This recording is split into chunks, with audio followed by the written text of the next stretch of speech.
नमस्कार साथियों, आज की क्राइम की वो कहानी जो आपको सुनना बहुत जरूरी है। अपना देश क्राइम में आज मैं आपको एक ऐसी कहानी सुनाने जा रहा हूं जिसमें एक महिला का आज से 17 साल पहले कत्ल होता है, लेकिन उस महिला का 17 साल बाद में पता चलता है कि आखिरकार उसका कातिल कौन था। 26 मई 2006 की ये वारदात है जिसमें एक महिला का कत्ल हो जाता है। ये घटना है केरल, यानी कि केरल राज्य की ये घटना है जिसमें एक महिला रमा देवी का कत्ल हो जाता है। पुलिस पहुंचती है, मुकदमा दर्ज होता है। उसके बाद उसके पड़ोस में एक मजदूर काम करता है एक घर पर। उस मजदूर का नाम आता है। जैसे उस मजदूर को पता चलता है कि मेरा नाम आया है तो वो अपनी पत्नी के साथ वहां से फरार हो जाता है। अब पूरी कहानी आप सुने। 26 मई 2006 को केरल के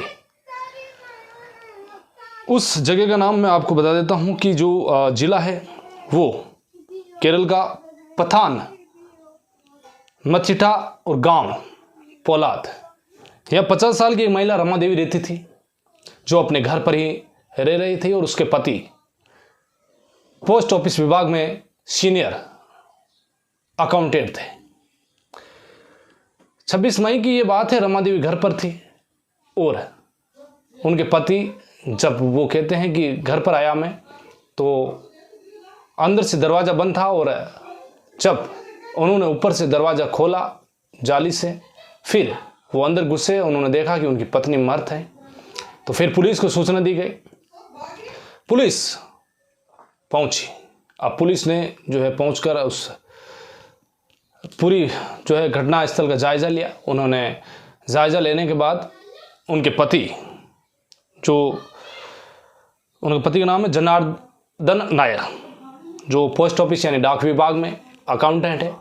उनसे पुलिस ने जब पूरी पूछताछ की, उनसे पूछा कि आखिरकार आपके कोई दुश्मन है या किसी से झगड़ा है, तो उन्होंने कहा कि नहीं, मेरा कोई किसी से झगड़ा नहीं है और मैं मेरी ड्यूटी पर जाता हूँ, सुबह और शाम को आता हूँ। तो फिर पुलिस को ऐसा लगा कि कहीं ना कहीं जो है इसमें जांच की उन्होंने। वो पड़ोसी के बारे में जब पता चला कि वो पड़ोसी ने ही जो है मर्डर किया है, पड़ोसी फरार है, तो फिर पुलिस ने, केरल की जो उस जिले की पुलिस, जो आपको बता देता हूँ कि जिला पठानमथिट्टा की पुलिस, उसने इस की जांच की। तो उस मजदूर का काफ़ी जगह तलाशी ली। वो तमिलनाडु का था, तो कई जगह पुलिस को सूचना मिलती तो तमिलनाडु पुलिस जाती थी। पुलिस उत्तर प्रदेश में कई बार गई, हजारों किलोमीटर गई। उधर जो जनार्दन है, जो रमा देवी का पति, उसने सोचा कि 1 साल हो चुका है और अभी तक जो है सुराग नहीं लगा है, तो उसने हाई कोर्ट में एक अपील दायर कर दी कि मेरी पत्नी की अब तक जो है मौत के बाद में अभी तक सुराग नहीं लगा है पुलिस को, और इसकी जांच स्पेशल क्राइम ब्रांच को सौंपे। उधर पति ने जो है इसकी रमा देवी के जो है मर्डर की कहानी पूरी हाई कोर्ट में बताई और उन्होंने फिर हाई कोर्ट ने क्राइम ब्रांच को जांच सौंप दी। इधर क्राइम ब्रांच भी लगातार इन्वेस्टिगेशन कर रही थी, लेकिन 2006 का मामला, लेकिन कुछ भी हाथ नहीं लगा। ना वो फरार जो मजदूर था उसके बारे में कुछ पता नहीं चला। तो पुलिस को लगा कि कहीं ना कहीं जो है इस केस को बंद कर देना चाहिए। लेकिन तभी अचानक जुलाई 2023 से पहले, जुलाई 2023 बात है आपके, जुलाई 2023 के अंदर तारीख में आपको बता देता हूं कि 2022 में क्राइम ब्रांच में एक इंस्पेक्टर आए जिनका नाम था सुनील राज। उन्होंने इस फाइल को खोला। उन्होंने देखा कि इस फाइल में कुछ जांच अधूरी है। एक तरफ हाई कोर्ट से भी जो है मिल रहा था जवाब कि आखिरकार इस फाइल को क्यों नहीं अब तक डिस्पोज किया गया, अब तक क्यों नहीं। तो सुनील राज जैसे आए, उन्होंने फाइल ली। उन्होंने कहा कि इस 2006 की केस की पूरा केस को रीओपन करें, उस पर स्टडी करें। सबसे पहले उन्होंने शुरुआत से जांच की और उनके पति को बुलाया। उनके पति को बुलाकर इसमें पूछताछ की कि क्या आप जब ड्यूटी पर आए तो आपने क्या देखा। तो उन्होंने कहा कि मैं घर पर आया तो अंदर से दरवाज़ा बंद था। तो फिर उन्होंने कहा कि मैंने जो है वो मकान के ऊपर से एक जाली थी उसको तोड़ के अंदर घुस के और फिर दरवाज़ा खोला। अब सुनील राज जो क्राइम ब्रांच के इंस्पेक्टर थे, उन्होंने उस घर पर गए, लेकिन वो घर 2006 में काफ़ी पुराना था, खंडर भी हो चुका था। इधर जनार्दन ने नया घर जो है वो बना लिया था।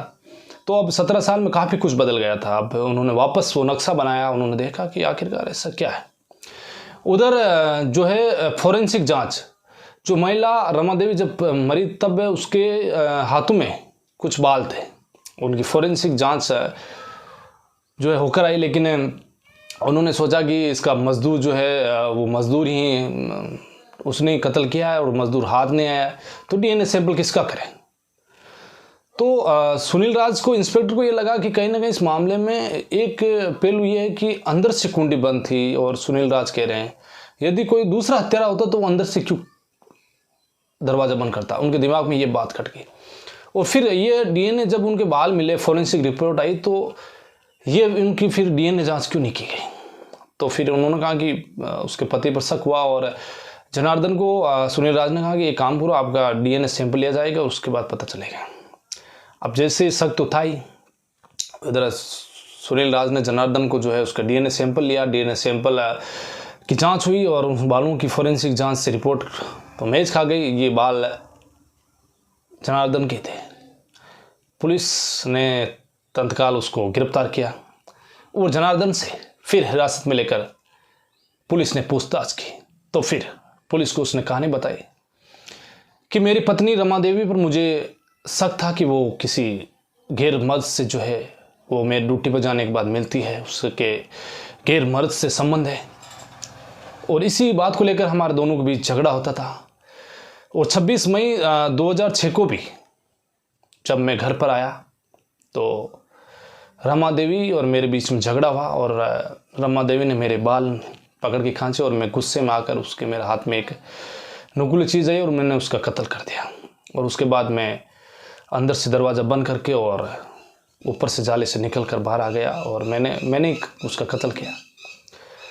यानी कि ये कहानी पुलिस को सुनाई तो 17 साल बाद रमा देवी को इंसाफ मिला।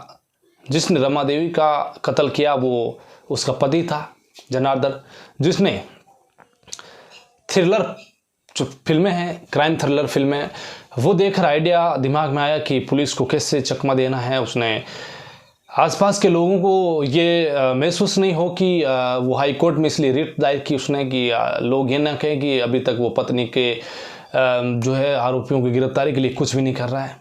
और इसी को लेकर उसने जो है तमाम वो हथकंडे अपनाए। लेकिन 17 साल बाद इस क्राइम की जो है क्राइम से उस पत्नी के जो जनार्दन की पत्नी थी उसके कत्ल का जो है राज 17 साल बाद खुला। यानी कि अभी 11 जुलाई 2023 को ही जो है जनार्दन को गिरफ्तार करके और उसको फिर हिरासत में लेके और उसको जेल भेजा गया है। तो कैसे 17 साल बाद में एक पति ही जो अपनी पत्नी का कातिल निकला, वो बेचारा मजदूर बिना निर्दोष फंस जाता यदि उसकी गिरफ्तारी होती। तो कहीं ना कहीं पुलिस जो है कभी कभार अपनी जांच से कई पुराने केस सोल्व करती है। तो वाकई उन पुलिस वालों को सैल्यूट है जो ईमानदारी से अपना काम करते हैं। तो अपना इस क्राइम में आज इतना ही, कल फिर होगी अपनी मुलाकात। तब तक के लिए जय हिंद, वंदे मातरम।